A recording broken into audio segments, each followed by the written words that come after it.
All right, so while we're finishing up lunch, we'd like to begin a discussion about innovation in government and business. I now have the pleasure of introducing our moderator for this afternoon's panel, Francis Rose, the host of Government Matters of WJLA. Is this thing on?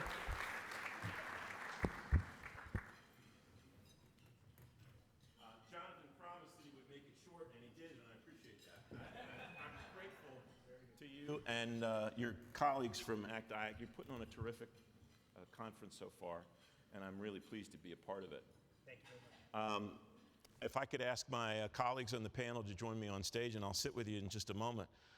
We're talking about innovation, and in the spirit of innovation, I didn't bring any paper today. I just brought this. So if you'll know if I start to vamp that technology has failed me, and I'm just kind of winging it. Those of you who have been to discussions that I've been a part of before know I'm not much for monopolizing the stage time, so I'm going to sit with my friends here for a couple of minutes and talk. And then as you're finishing your lunches, we have microphones that will go around. And I really want to, even you people that I can't see right here, we want you to be part of this discussion because we have some folks that have been participating in innovation in government, who have been doing it rather than just talking about it. And that is not rare, but it is a tremendously valuable resource. So I would like you all to participate in that discussion as much as possible.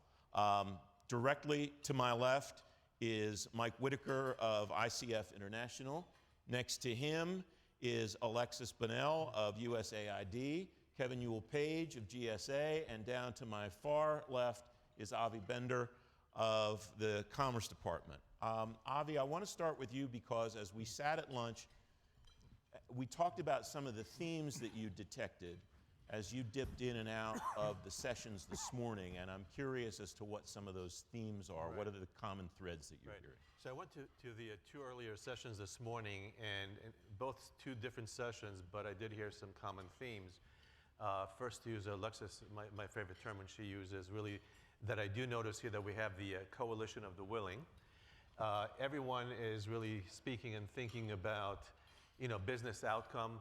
We need to understand the capabilities of the organizations we work for. Several of you raised questions or issues around trust, the culture. Culture came up several times.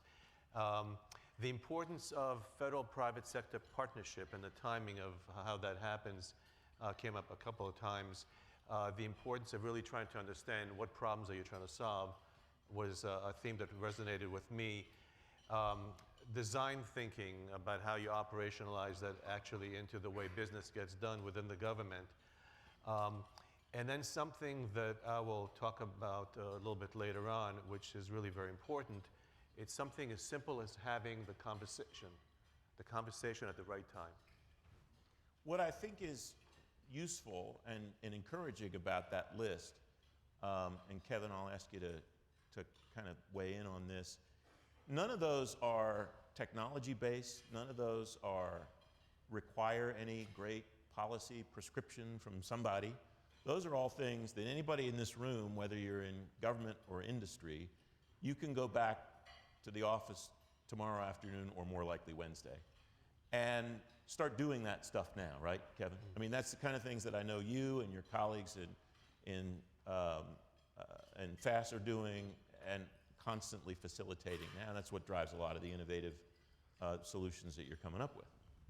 I think it's a terrific list, and I haven't had the benefit of hearing all of the conversations this morning, but I do think these are topics that are right on, and yeah, I think we can get at it and should get at it, and I hope we'll have a chance to talk about some of the initiatives we're pursuing to make some of those conversations happen. What are the main holdups, drawbacks that you run into broadly, not in specific instances, when you're trying to implement something like that?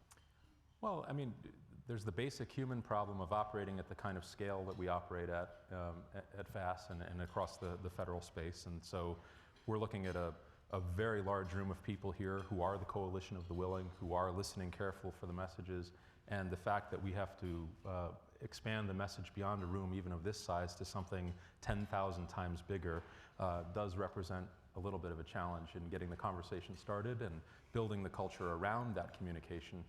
And then how do you have the conversation in a way that it's accessible to the broader audience that needs to hear the message? I think these are non-trivial. Everyone can agree there are some good ideas, but there is inherent friction in culture and scale and in complexity that we have to overcome. I do want to talk about some of the specifics, Kevin, and one specific, Alexis, I want to ask you about is kind of this inertia shift that Kevin alluded to a moment ago. For a long time, the folks at USAID thought of the people that you served as beneficiaries, as people that you paid money or provided benefits to, and you've changed that. How have you changed it, and what has it taken to implement that mindset shift across the operation? Yeah, I think it's been an incredible journey for us around framing and around understanding our own evolution, right? I mean, the world has changed so tremendously in the last 20 years, 30 years, and really asking ourselves, I think, first of all, what is the business we're in, right? What is the value proposition that we're delivering, and how does that have to shift as technology shifts? And I think one of the interesting things we found, to your point, is for a long time, innovation, I'm sure this is true for many of you, innovation is kind of that thing over there that the people with the weird shoes do, and I have to say, it's funny, I'm almost 6 feet tall, and the fact that my feet don't touch the ground is awesome right now. And so what was interesting about that is when we first really started on our path to pushing innovation, it was kind of that thing over there. And what we've realized is that when we've seen that type of shift work, it's when every person in our organization sees or feels the onus of that evolution. And so one of the things that we've really, in some ways, shifted away from is instead of talking about innovation, we really define the innovator. And what we mean by that from an internal standpoint is an innovator in USAID is really someone who just has a voracious appetite for excellence. Really, they ask themselves every day, how do I do it a little better? How do I partner differently? And I think, getting us from that concept of beneficiary to customer was recognizing that if I'm going to be about excellence, I have to really have a level of respect for that person, that entity that I'm working with that really hits the customer level. And one of the things that was specific for me is, I'll admit to being a big Amazon shopper, right? And when I started to pay attention to my own expectations, myself as a customer or consumer, and then started to compare how I then approached my own work, there was a real value or moral gap, right? Between if my package wasn't there tomorrow in 24 hours, someone was going to hear about it. And at the same time, it was okay if that wasn't exactly what someone wanted, I was trying to do the right thing. And so I think it's that combination of recognizing your own journey, but really trying to pursue excellence that has driven us from that kind of beneficiary mentality to, I think, the promise of the customer. So that's the kind of thing that our speaker last night talked about was the, Yep. I guess, is it a judo flip? The judo flip. Does that qualify as one? This is the kind of thing that we are seeing in a transformative leadership scenario. We put air quotes around that and make a big deal about it. The incremental gains, though, strike me as what people miss when they decide we're going to be innovative and they expect to see some big thing happen. And Alexis talks about Amazon, and Josh talked about that last night, where there's little things that maybe the average person here wouldn't even ever notice, but it's different, and they know that they like it better. They just don't know what it is. Am I on the right track? Right, and there's something really important in what Alexis said that I don't want to be missed, which is the effort that they made to make innovation relevant to every employee. And there's a real risk when you're looking at organizational innovation and trying to upshift that culture that it is the other. It's bolted on. It's done by other people. It's not relevant to my job. And so you need a framework that makes innovation accessible to employees of different types. You're going to have different personalities. You're going to have pioneers in your organization that are forward-thinking. They're naturally inclined towards innovation. You're going to have guardians that don't want to disrupt the known outcome and the process and the thing that they're comfortable with, but you need ways to pull them into a productive innovation conversation. One way we've seen some agencies do that, and we do it ourselves, is there's 3 boxes that you can look at for innovation, and they're all relevant in order to uplift the value from the organization. Box 1 is optimizing the present. What are those incremental innovations you can do to do what you do now a little bit better? And almost every employee can have ideas about what that is. Because most employees are trained for execution, not innovation. And they're incentivized for execution, not innovation. And so in the execution frame of mind, you can think about how do we do it better, faster, cheaper. And that's a very natural, linear extension to their everyday work that they can contribute. And you can train employees with just a little bit of extra innovation thinking or skills to expand what they currently do now from pure execution to bring a little bit more of that innovation mindset into it. Then there's box 2, which is selectively forgetting the past. And that's the root versus chain conversation. What that we do here is fundamental to who we are and must be protected. And if it's circumvented or damaged or bypassed, would actually be harmful to the organization. And that can get the guardians engaged, because they can have very strong opinions about which of our processes can't be touched because the risk to the outcomes is too great, and where might there be a little bit more float or ability to experiment. And then box 3 is more of those that creating the future. It's the nonlinear leaps and outcomes that you're going for. And the fundamental principle is box 1 incremental innovations will never get you to box 3, but you have to take care of box 1 in order to create the room to get to box 3. And you have to break your chains in box 2, those artificial constraints that have built up over time because of the way you've always done it, in order to have the permission to go after these bigger box 3 innovations. And so I think by having multiple scales at which you're looking at innovation, you can make it more accessible to different employee types and bring more people into that innovation conversation. So Kevin, you're in a unique situation when it comes to this, because you're kind of looking at this from 2 different directions, where a lot of organizations are thinking about this one way. You're thinking about it 2 ways, because you've got your government customers, and so you're thinking about it from that construct, and you're also dependent on your relationships with industry, some of whom may like things the way they are and may not really see the value that innovation will add to them. Tell me about that navigation process. And I mean, it strikes me that to some degree there's a sales element involved there at how you, or maybe you call it education, but how you explain to folks this is going to be better for everybody involved, for as many people as possible. Well, let me just agree that I think there are 3 buckets of innovation, and we talk about it internally as operational, business model evolution, and then finally strategic transformation. And the differences are doing what you're doing better, faster, and cheaper, fundamentally changing the business model you're in, but you're still developing and delivering the same kind of outcome. And then the third is really transforming the kind of even industry or service you're delivering to be something no one had ever heard of before, or combining capabilities in a way that are so dramatically new that it makes us feel like we've had that wow experience. And so we are trying to push those kind of 3 levels of transformation all at the same time. And I do wonder sometimes if it's too much, but I think you need to do the exercise of operational transformation to be able to leap over the bar of business model change. And you have to be able to be in that kind of shape to even want to take on the marathon or take on the big challenge of changing the world or changing the industry you're in. So we've been trying to do one, I think, interesting example, and it does need to be intrinsic. That is absolutely foundational. So we've been trying to press, and I think my FAST friends here and my GSA friends will say, we've been pushing, I think, all of the elevator buttons to try to make this happen at all the levels in FAST. One example I really like is trying to create that marketplace to meet innovative companies who are not currently part of the federal ecosystem where they are. Why are we increasingly, as the federal government, being bypassed by all the startups and by the people who are changing the world in ways that we're then coming after to try to sweep up and say, why can't you do it as well as fill in the blank?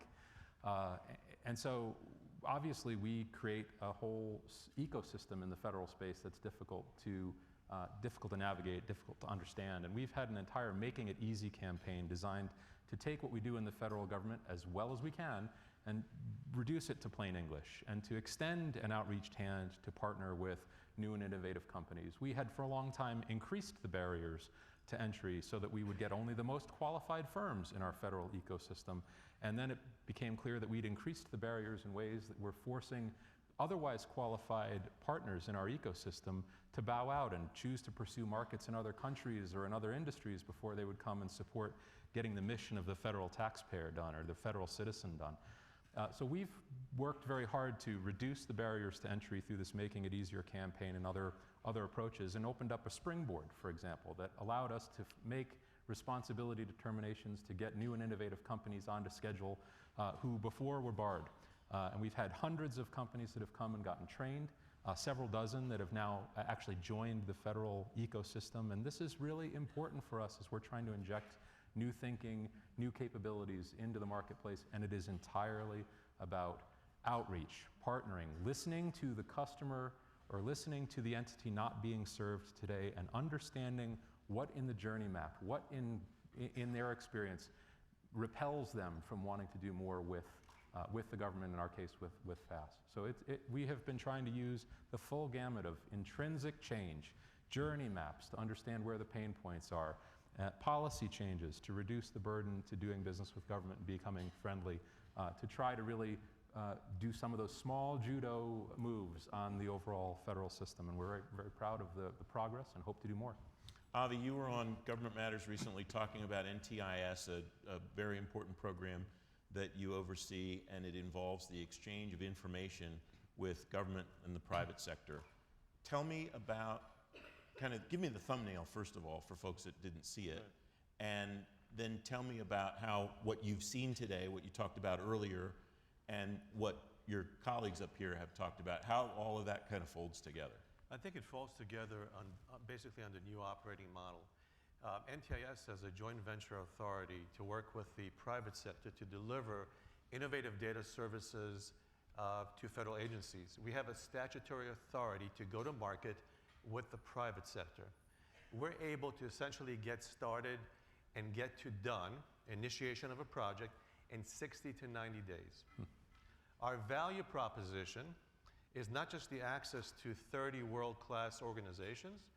Our value proposition, and this is a message that seems to really resonate with people that we speak to, is we enable the conversation.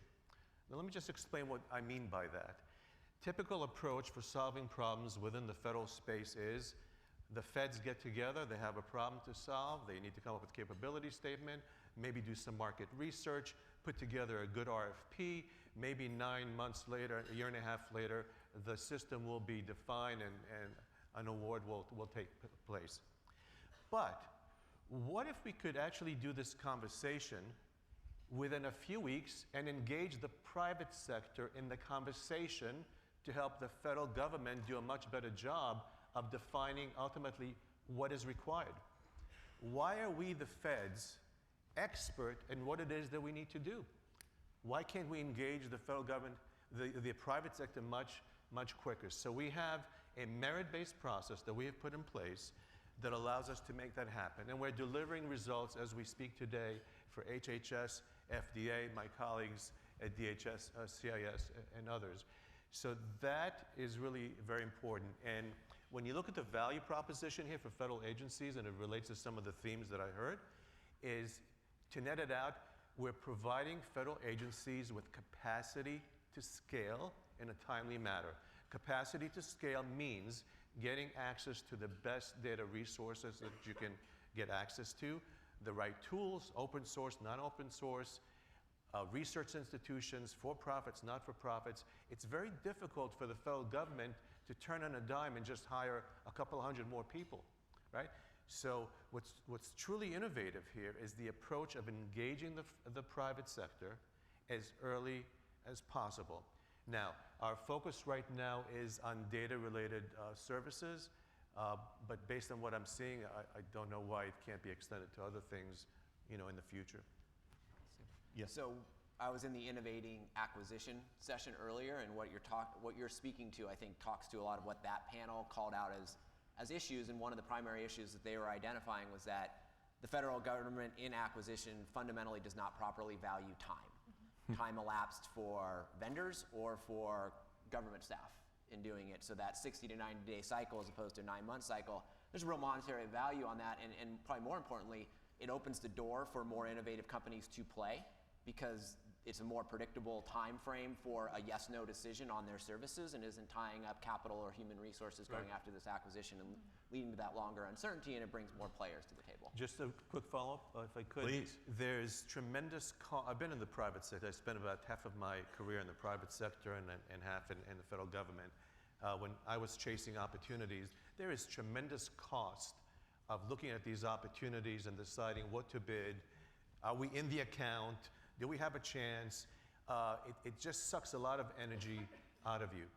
But if you can help mitigate your risk, and federal agencies can mitigate their risk, it makes plenty of sense, right? And then there's an incentive to actually try and partner with federal agencies and get something done.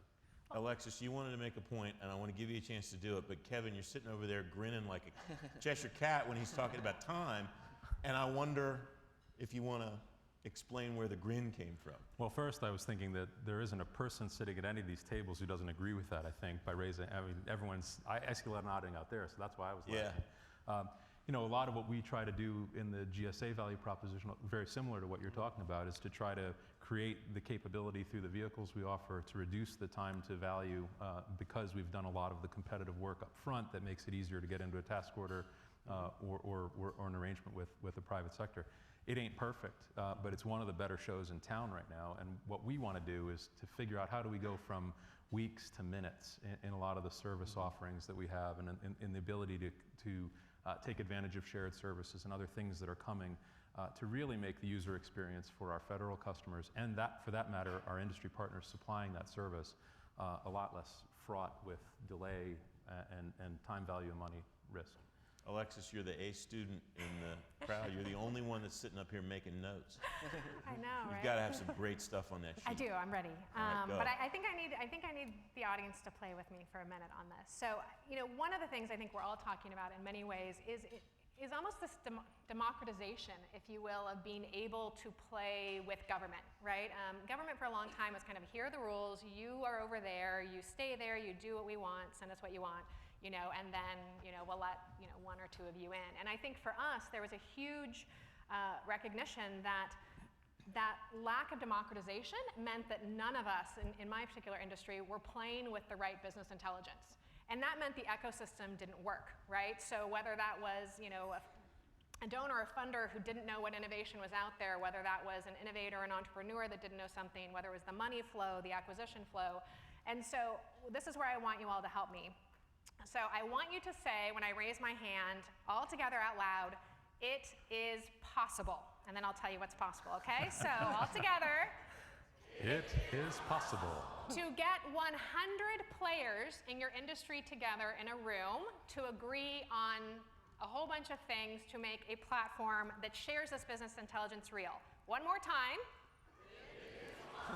To clear all of your bureaucratic barriers, including CIO, procurement, public affairs, you know, all those types of things. They sound less convinced. I know, I'm promising you to work together to get something that's real and to do it make it from concept of those 100 parties to reality, meaning something you can go and see in less than 100 business days.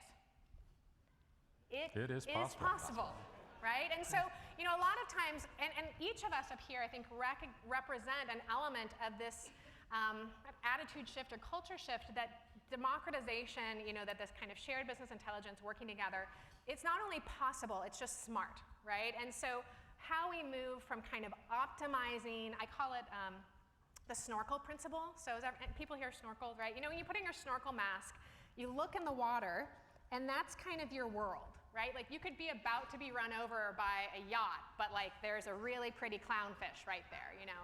And so I think for us that everything that's been talked about is this real opportunity to move from just not only optimizing, you know, your own world, but the synergizing, you know, across from us. And so, you know, groups like GSA, you know, and others that have the potential to bring us together are truly powerful. I think in the next decade, what government can be and how we can work within our mandates and across mandates is going to be a real, a real game changer. So to be fair, on the last one, when you wanted them to say it, you didn't raise your hand. So that explains why you maybe didn't get the response. You also have to know when hoping your for. culture is dying out and when you just make the move. It is, thank you. Nicely done. Nicely done. Can I build on the synergy Please. point a little bit? So, I thought it was interesting talking about, building on synergies across agencies, but I think what you do well and what agencies like the VA do well is building the synergy with the ultimate recipients of the innovation. And this is where we get into kind of an extra phase of the innovation cycle, an empowerment phase. So, everybody's innovation cycle has some version of, we create ideas, we ideate, you down select to figure out which ones are most promising, you experiment, you run your rapid prototypes, you assess those, and then you scale if it's successful.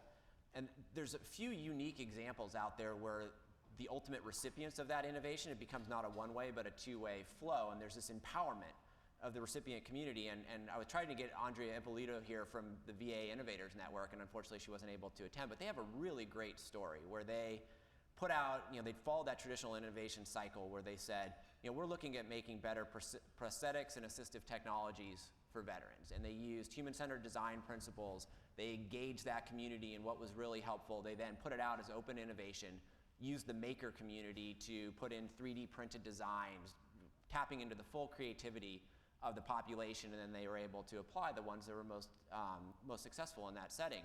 But they went a step further. They found that they listened to the recipient community, and they found that there was actually interest in that community of building the skills to do it themselves. And so they actually then did these 3D veterans boot camps where they taught the veterans how to do 3D design so that they could design for their peers. And they were essentially not just giving the fish of the adaptive technology, but they were teaching them the skills they needed to fish in the modern economy. Well, and if I can follow that, it doesn't always go right? It doesn't always go well. Sometimes, you have this great thing, and we had a particular innovation that was, in essence, hopefully providing clean water to millions of people, and it was a chlorine dispenser. And this science, this kind of innovation was absolutely 100% sound. I mean, we knew that this was the most inexpensive way to provide clean water. In fact, I think, don't quote me on the numbers, please, but I think it was something like you could provide clean water to a family of 4 for a year for about 25 cents, right? I mean, just absolutely amazing. And so we were so excited about this innovation, and we put it out in, in our customer environment, and no one used it. And I want you to understand that not having clean water, what that means is that someone is actually choosing to have diarrhea versus use your innovation, right? And that's a pretty big, statement without a statement. And so what was interesting is we went back and we sent someone who really specialized in navigating, an innovation into the environment. And they came back with 2 amazing, insights. One was make it blue because people associate water with blue. The other was put it where the water is, right? Because it had been distributed along the normal kind of community free stuff lines. And our uptake went from 5% to 95%. But had we not taken that step to go beyond the innovation, the fact that we knew that it worked, we knew that it was right, and really say, but why isn't it working? What can we do? What is this environment that it actually has to exist in?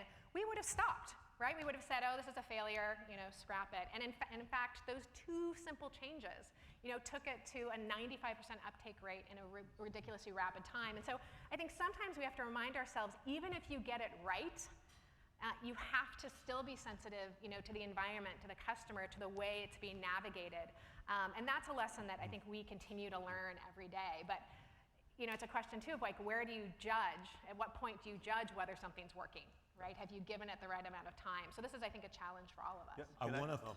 No, go ahead.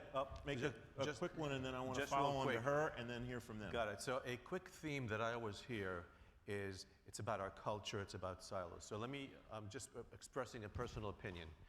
You cannot change the culture in your organization, right? That is not a project. Innovation is not a project, right? The way, from my experience, based on work that I've done at the Census Bureau and private sector and now at NTIS, the way you actually innovate and change culture is through catalysts for change. You need to have the burning platform. You need to have something in place that will then force you to rally the troops around the mission. And that's really important. What is the mission of the organization? We're so busy innovating at the margins of our IT legacy systems or IT modernization, and we rarely basically get to that core conversation of what are we here to do to serve the citizens of our country, and then use that as a way to really drive change and rally the troops around that. Not from the bottom-up IT perspective of, I've got all these silos, I've got all these legacy systems, I've got to put some APIs in place. I mean, that is just going to keep us at where we are right now. It really has to be driven top-down with a fresh perspective and decoupling mission from mission support services and outsourcing what we need to outsource. We have microphones all over the room, so raise your hands because we want to come to you in just a moment after Alexis answers this question. It's from the cynic in me, which is, you said a couple of different things which are possible. Everybody here agreed. Some of them agreed. It's possible, all those things. Are they likely? And what does it take to make them more likely? So I think the most simple answer is a willingness ultimately to move toward more adaptive and agile project management. So I think when you talk about getting great, customer insights or doing these things rapidly, it really means that you have to have a level of comfort with that iteration and change, right? It means that, it's an interesting paradigm because, as we all know, it doesn't, coming up with an idea and getting it contracted isn't always as quick as we might hope, and then a lot of times we'll do a 5-year project. And so what's so interesting is if I start now and in essence predict that in 7 years I will have created something that used all the right partners, all the right tech, all the right everything, it's actually quite a lot of hubris to think that I can design something so well looking forward that way. And so I think for us what we've learned is the trick is getting there to be an appetite and a level of comfort with that concept of iteration, right? And I think Avi's point's really important because if you understand the mission, if you understand where you're trying to go in the business, then the iteration, can always be healthy getting there. So even if I, starting from A, trying to get to Z, and I end up angling in from C versus going directly, if I'm getting to the mission, it's okay. But I think getting your teams comfortable with the fact that, using their own intelligence, their discretion, right, adapting to new partners, to new technology, I think that's going to be what really differentiates, those that get this versus, those that struggle. Kevin, you agreed so enthusiastically. I want to it would defend not what be she fair. said about it being possible. Not only is it possible, and I don't know if it's likely internally or externally, but I think all of us as leaders at whatever part of the organization we're leading from had better grasp the idea that it's possible and live with that in our heads, because if it's not done by us for us, it'll be done by someone else to us, because it's coming, folks. The change is a-coming. And so I think that it is possible, and it is 100% likely that the change is coming to you. And the question is whether you're going to embrace it and drive it and harness it, or whether someone else is going to send you somewhere else to find your joy in a place that moves a little more slowly. So Kevin, it's possible? It's possible. It's happening. Quick thought before we go to questions. So quick thought, we had at the last ACT-IAC Innovator Circle meeting, we talked about the need to elevate innovation management on par with risk management. Because if you don't bring innovation directly into that conversation and put those people on an even playing field, risk management turns into risk avoidance. And that's, there's a risk to not doing something as much as there is to doing something. All right, where are our question people? Right here. Sir, just tell us who you are, who you're with, and if your question is directed to a particular person, let us know that and then go for it. Okay, Andy Robinson with RG. Back to Avi on the culture question. Understand your point about Catalyst. I'm wondering, are you seeing senior leadership start to talk about innovation and using those catalysts? I like the other comments from the panelists about senior leadership involvement with innovation. Is it starting to happen as well? I've seen leaders talk about innovation, but how they approach it is a mixed bag. As I mentioned, you can't approach innovation through creating a new organization and calling it innovation. But where I am seeing successes is that whether you're working with USDA, the FDA, DHS, others, there are patterns. There are patterns that are forming. And these patterns, and I'm speaking about data-related patterns, there are patterns that are technical from a design, architecture, and infrastructure perspective, and there are business model patterns. I would put an umbrella over that and say that those, in fact, could be shared services, right? So I think if we can focus the conversation on common patterns, we'll get there. A very quick example. Whether you're the Census Bureau, the USDA, the FDA, other organization, when you really get to the core mission and say, what are you actually doing? They collect, they process, they analyze, they visualize, and derive insights from information. How do they do that? Data collection is different for every single organization. Analytic tools are different from every organization. So I think if senior managers and executives begin to understand that there are patterns out there, that could then be the catalyst for change. Who's next? I actually have a question for my side panelists, if I can, while we get the mic Sure. wherever it's Nobody going. else is stepping up. Go for it. So, I mean, I think, we all kind of are working our organizations kind of up, but we're also, working with the team and staff that we have down. And I just wonder for my colleagues on stage, what are some of the characteristics? We all kind of sometimes can complain about millennials or different types of expectations of different generations in the workforce. But I think right now I'm working with one of the most talented teams I've ever had in my entire professional career. And I've only been in government for 7 years. So I'm interested from others on the panel, what are the types of characteristics that you're seeing of new staff coming in that either give you hope or bring you concern? I can do Avi, it go first. real quick. So I was the first CTO at the U.S. Census Bureau, and I was responsible for heading up their innovation program. I noticed that many of the next gen, the millennials, very passionate individuals, really wanted to affect change, but they were concerned about permission, risk. What if I fail? What is that going to do to my career?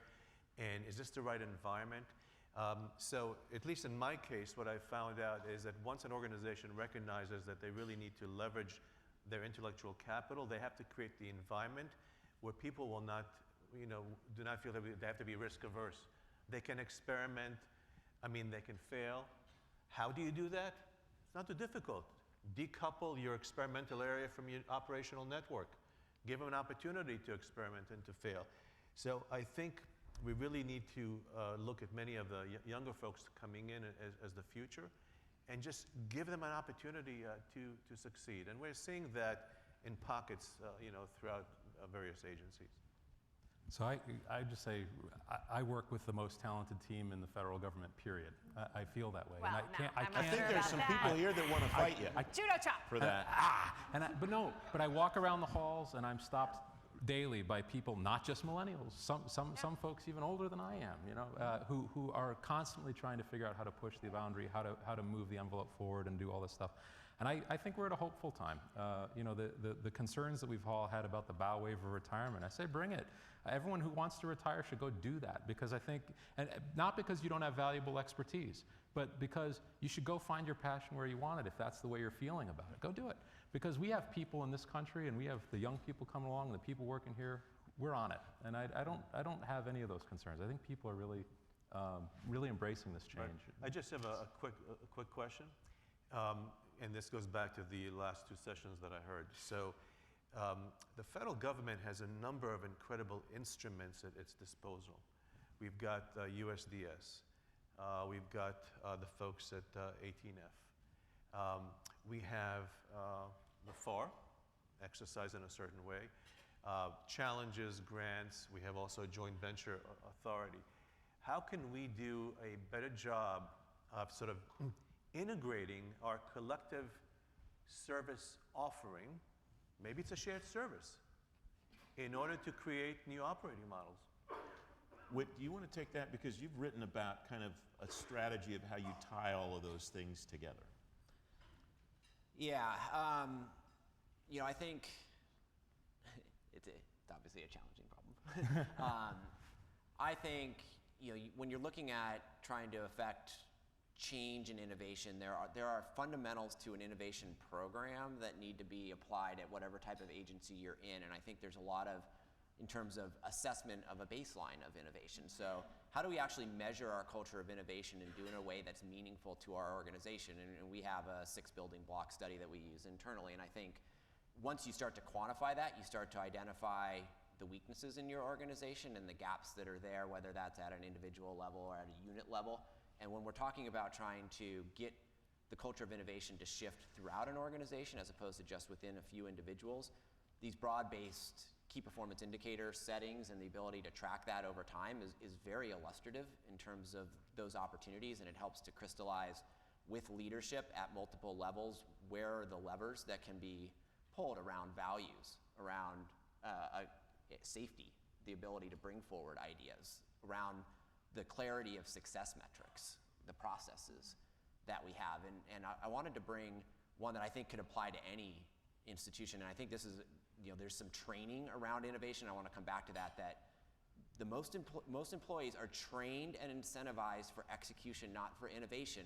Don't underestimate that it's a different skill set, and it's a different mindset, and it's not something that just comes naturally to the vast majority of employees. So just saying that you want more innovation isn't going to make most employees more innovative. They need specific skills that are relevant to their jobs. And I'll go to the OMB and the digital acquisition service training that they put together. They said, with acquisition professionals, we don't need to train you to be user experience experts in terms of human-centered or even a human-centered design process expert. We need to train you how to use the FAR and take advantage of the permissions that are in there in order to create a solicitation that allows us to get what we need more effectively and allow for innovation from that private sector community. And that's the skill you need. And that skill is different for different types of employees in the organization. I think there's a real opportunity for some standardized training around that is agile to a point and customized to a point, but 70 to 80% of that content may be reused across organizations. I know they're doing that with digital acquisition now, where you're saying, let's train these, let's re-leverage this. And I think one thing for individual employees that I think in all your organizations on the millennials, I think that their contacts tend to be very short and quick, and attention span shifts. And what I try and do when I coach them is say, take your idea and take it 80 to 90% of the way to a real implementable idea and present that to your leadership and allow them to react and craft it. Don't throw a 20% idea over and expect somebody else to carry it forward for you, because they won't. They're busy, they have their own obligations, but you will rarely get seen negatively for taking a real well-thought idea and bringing it forward. So as long as you put the effort in and you're willing to listen to the feedback and adjust it off of that. And I think that's a lesson that next generation of employees needs and will embrace when given. We've been moving every single IPT that's getting ready to launch a new product, or whether it's an IT product or a business product, a new contract or a new program, through the OPM's Human Centered Design Lab as part of a team building exercise, but also to put the meme in people's heads that there's this thing called user-centered design. Yeah. And you could engage in some of these facilitation principles, and you could reach out beyond your current team to find an actual end user who might be impacted by what you're about to build. And can we get the thought in head, how do we design with the end user in mind from the get-go? And I'd be real curious if there are other curricula around town that you've seen, maybe this is an offline, but what other training programs exist that you would send novices through so that they're at least carrying the idea that there's a new way to work, even if they're applying their particular financial procurement HR experience? So, Whit, I know you have ideas, and I'm going to have to ask you to take them offline because we just have a couple of minutes Understood. left. Okay. And I want to close, though, with something that you've hit on now twice during this conversation I think is really important. And I want to ask my government folks to wrap up. Alexis, I'll start with you. How can we, should we, or have we lost an opportunity maybe to change incentives, as Whit has talked about a couple of times, so that folks understand, as Kevin said, this change is coming and how can it best be responded to? So I think, in our organization, there has been amazing movement in different groups, and it really is almost at a team level. And so I would certainly say we haven't, in some cases, I think the momentum and the drive has been really well taken up by that coalition of the willing. I think the incentives become really interesting and really paramount. And one of the things, and it's not just incentives inside. So one of the things we recently did was realize that all of this innovation is great, but if no one's using it, then it's kind of bullshit, right? And so one of the, I'm sorry. That's I didn't hear Thank you. you. Yeah. And so what's actually really critical, one of the things we've done is we've actually wanted to shift the hero, so from an incentive structure, shifting the hero away from the innovator, right? Here's the amazing person that invented the shiny thing, and actually recognize how heroic it is to be, the partner or the private sector or whatever that's actually taking that up and using it. And as we know, that's actually sometimes harder, right, than we give credit for. So we actually just put out what we call the Innovation Action Hero Awards, where we are actually specifically recognizing our implementers, partners, contractors for their use of innovation and actually the taking up and the practice of innovation versus just who came up with something that was shiny, new, or effective. And that's, I think, a critical storyline that we'll get to take back inside our organization and be able to say, look, it's not just that thing over there. It's actually really useful. It's really being used. So I think that shift of hero to be those that use innovation and that action it versus just the person that came up with the idea is one of the things that we're trying to be really conscious about. Kevin, maximizing incentivization, how you change it? Or drive it, or anything? We've got to shift the incentives so that the water flows downhill and we're not trying to carry it uphill all the time. And I think the world is giving us lessons on how to do that in a lot of different ways at a lot of different levels. But ultimately, I love the ideas that I've heard, but I mean, we do it in our metrics program, we do it in the way we promote people, we're doing it in the way we train people, and we're trying to overcome. I keep saying to people, your mission in your job right now is to work your way out of a job, and that used to be a hard conversation to me because it ran, what do you mean, you want to riff me? No, I want to give you a better job. I want to give you the next thing, and this is the mindset that we need to embrace as continuous learners and as a government that's going to serve now and in the future. Avi, last word.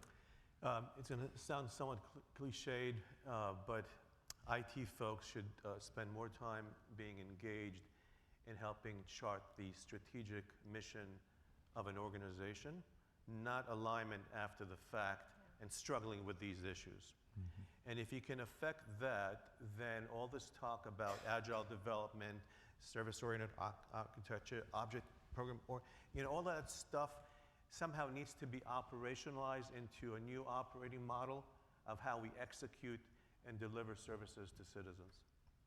Avi, Kevin, Alexis, Whit, thank you all very much.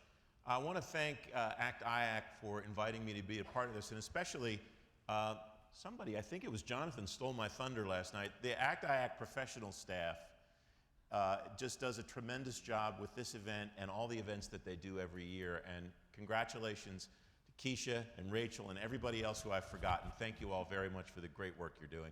And thanks to you for your attention.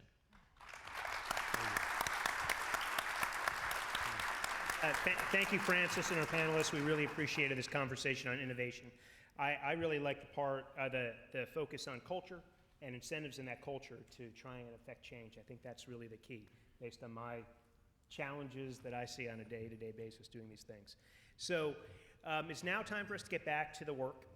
This afternoon, we have our third set of sessions, as well as the highly anticipated CFO panel discussion. So I hope you enjoy the afternoon. We'll see you back here in this room for dinner and the Voyagers graduation and the Frankie Awards. So enjoy the rest of your day. Thank you. Oh, sure.